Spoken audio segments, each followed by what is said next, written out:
escola do mundo, onde eu posso ensinar e aprender. A palavra da sabedoria é a nossa EBD. Deus é o nosso diretor, o Espírito Santo nosso professor. A Bíblia é a cartilha que ensina o caminho, a verdade e a vida.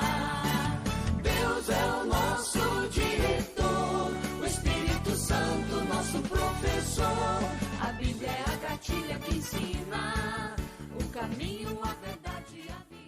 Olá, meus queridos alunos da Escola Dominical. Legal a gente poder falar com vocês novamente e poder compartilhar com vocês um pouco mais da Palavra de Deus. Estamos estudando nessa temporada a carta de Paulo aos Efésios.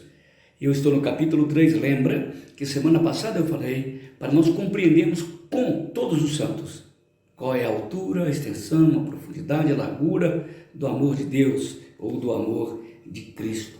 Como diz Paulo aqui no capítulo 3 de Efésios, a fim de compreenderdes com todos os santos qual é a largura, o comprimento, a altura e a profundidade, e conhecer o amor de Cristo, que excede todo entendimento, para que sejais tomados de toda a plenitude de Deus. Parece-me que é um tema muito complexo, né? A gente compreender o amor de Deus e ser tomado de toda a plenitude de Cristo, né? Compreender o amor de Cristo e ser tomado de toda a plenitude de Deus. Por que compreender o amor de Cristo está ligado à plenitude de Deus? É óbvio, porque Deus é amor.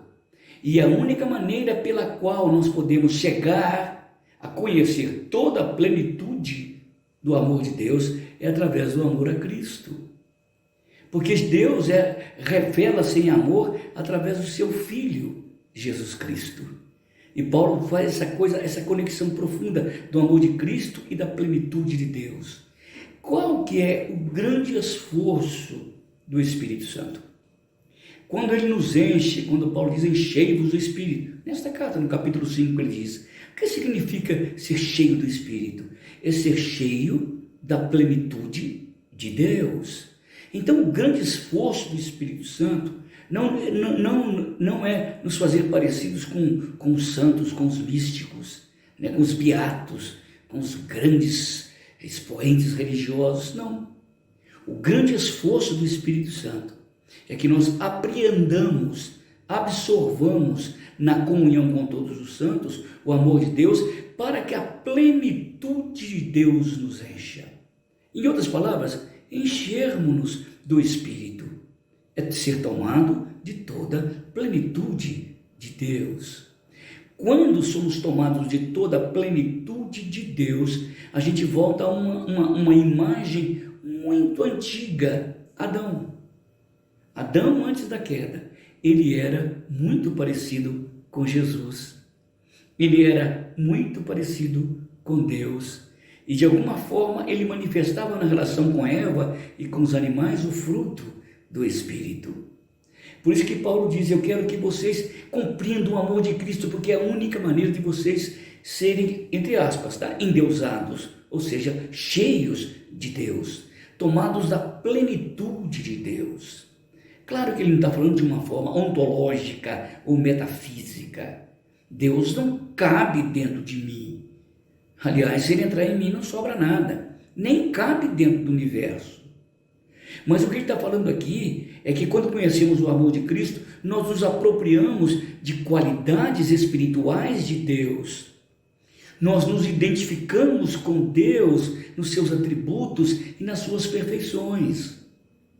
Nós absorvemos de Deus algumas coisas que são dele, fidelidade, amor, benignidade, paciência, mansidão, domínio próprio, perseverança.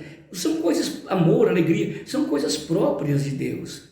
Tomarmos de toda a plenitude de Deus é nos tornarmos parecidos com Deus nas nossas manifestações históricas, externas, relacionais, eclesiásticas. Que oração maravilhosa é esta? Sermos cheios da plenitude de Deus. Lembra que ele está orando no versículo 14? Por esta causa me ponho de joelhos. capítulo 3, versículo 14. Ele está orando o quê? Isso.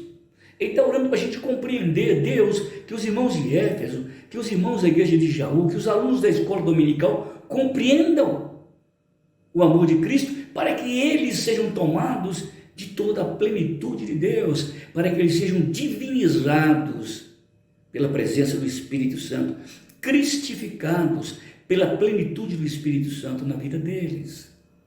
Por isso que Paulo está orando, para que não sejamos tomados de toda a plenitude de Deus.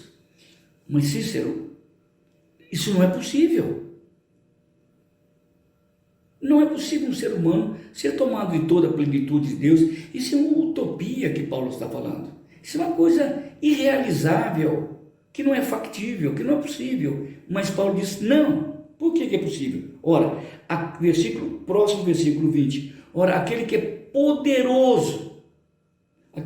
poderoso para fazer infinitamente mais do que pensamos ou imaginamos, conforme o seu poder que opera em nós.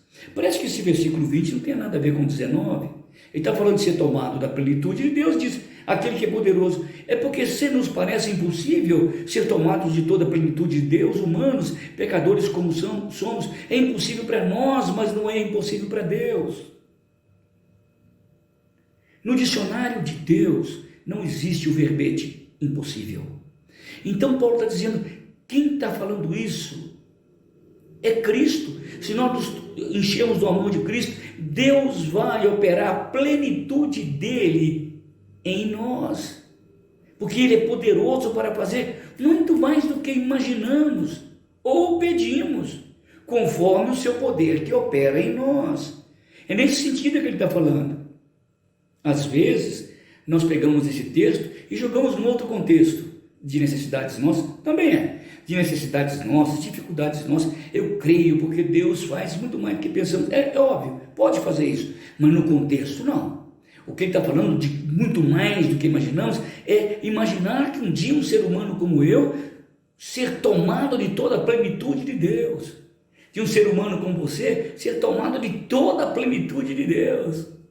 Isso parece impossível, mas não. Paulo diz, aquele que é poderoso para fazer muito mais do que pensamos ou imaginamos de pedir, conforme o seu poder que opera em nós. Por isso que nós cremos, e não podemos ter nenhuma dúvida disso. Se não somos tomados pela plenitude de Deus, é que não estamos nos deixando ser tomados pela plenitude de Deus. Por que na voz passiva, Cícero? Porque lá também na carta, lá no capítulo 5, versículo 18, quando Paulo diz, enchei-vos aí, está na voz passiva. Ou seja, deixai-vos encher do Espírito Santo.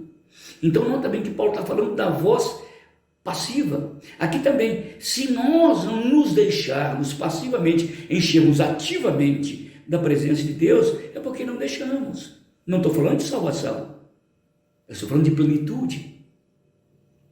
Eu não estou falando de habitação do Espírito Santo, não, de domínio do Espírito Santo nesta casa inteira, nesta habitação inteira. Não deixar nenhum quarto da nossa vida onde o Espírito Santo não atue. Quando eu era criança, meu pai tinha muitos amigos influentes em Minas Gerais. Aliás, ele foi muito amigo do Tancredo Neves, muito mesmo, né? Eles eram baixinhos iguais. Foi muito amigo do Juscelino Kubitschek, quando o Juscelino ainda era prefeito em Belo Horizonte. Então eles eram muito amigos. Então o papai recebia pessoas importantes lá no interior onde eu nasci. E quando chegou lá uma dessas pessoas importantes, e nós esperamos com toda alegria, a minha irmã fez alguns pastéisinhos deliciosos que ela só sabia fazer, aquelas guloseimas interessantíssimas de Minas. E meu pai foi mostrar a casa dele, que não era nada chique, mas uma casa comum. Foi mostrar para esta pessoa importante, no estado de Minas Gerais, a casa dele. E mostrou aquilo outro, e eu fiquei na saia da minha mãe. Mostra a despensa.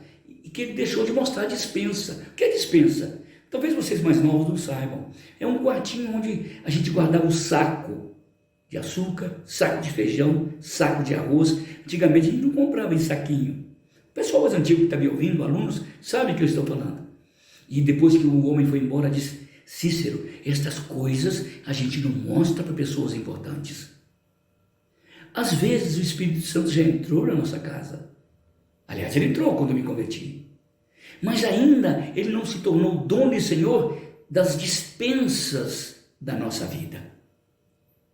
No lugar que é mais particular, onde tem saco de açúcar, feijão, e derramou açúcar, derramou feijão, um quartinho que tem uma cortina, a gente não deve entrar ali com pessoas importantes. O Espírito Santo é a pessoa mais importante da nossa vida. E ele quer tomar conta das dispensas da nossa alma. Ouviram bem? É isso que ser tomado de toda a plenitude de Deus. Por isso é que Deus é capaz de fazer isso. Se nós nos entregarmos absolutamente à santificação do Espírito Santo, ele há de entrar nessas dispensas da nossa alma. E há de limpar, e há de trazer beleza, como havia na sala da mamãe, trazer a mesma beleza no quartinho da dispensa. É isso que é ser tomado de toda a plenitude de Deus. É o mesmo que Paulo diz em Gálatas, não é? Não os embriagueis com vinho no qual há dissolução, mas enchei-vos do Espírito. E nós vamos externar o fruto do Espírito, como ele diz em Gálatas, capítulo 5. Notem bem, é o que ele está dizendo, ora, aquele que é poderoso para fazer isso, isto é, operar a plenitude dele em você, e fazer muito mais do que isso, ele é capaz disso. Olha como Paulo termina, e semana que vem eu quero trabalhar sobre isso. A ele, a esse Deus que é poderoso, seja a glória na igreja, em Cristo Jesus, pelos séculos dos séculos. Na igreja, em Cristo Jesus, pelos séculos dos séculos. Semana que vem eu vou falar sobre isso. Curioso, né?